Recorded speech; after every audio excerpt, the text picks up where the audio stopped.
বিএনপির মহাসচিব মির্জা ফখরুল ইসলাম আলমগীর বলেছেন, জুলাই আগস্টে আবার ফ্যাসিস্টি শক্তি উত্থানের সংখ্যা দেখা গেছে। সেজন্য মতবিনিময় করেছেন প্রধান উপদেষ্টা অধ্যাপক ডক্টর মোহাম্মদ ইউনূস। বিএনপির পুনরায় সরকারকে সহযোগিতা করার প্রতিশ্রুতি ব্যক্ত করেছে।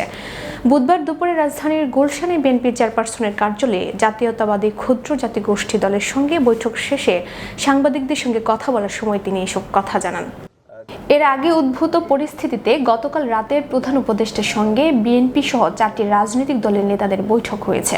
ওই বৈঠক প্রসঙ্গে সাংবাদিকদের প্রশ্নে মির্জা ফখরুল এসব কথা বলেন। এই সময় প্রতিশ্রুত সময়ে নির্বাচন প্রক্রিয়াকে ত্বরান্বিত করার বিষয়ে ঘোষণা দিয়ে ব্যবস্থা নেওয়া উচিত বলেও মন্তব্য করেছেন বিএনপির মহাসচিব।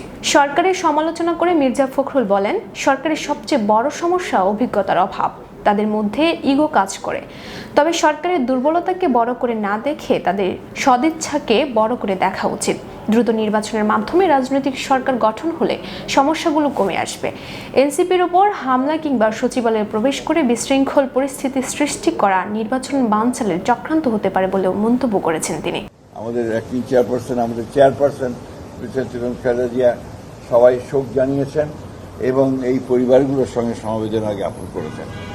কিন্তু তার ফলে গতকাল উদ্ভূত সমস্যা যেটা হয়েছে, আপনার মূলত মাইলস্টোনের স্কুলে 2জন উপদেষ্টা এবং আপনার প্রেস সচিবকে তারা আটক হয়েছিলেন এবং আপনার সেক্রেটারিয়েটে পরীক্ষা সংক্রান্ত জটিলতায় আপনার ছাত্ররা ভেতরে ঢুকে পড়ে।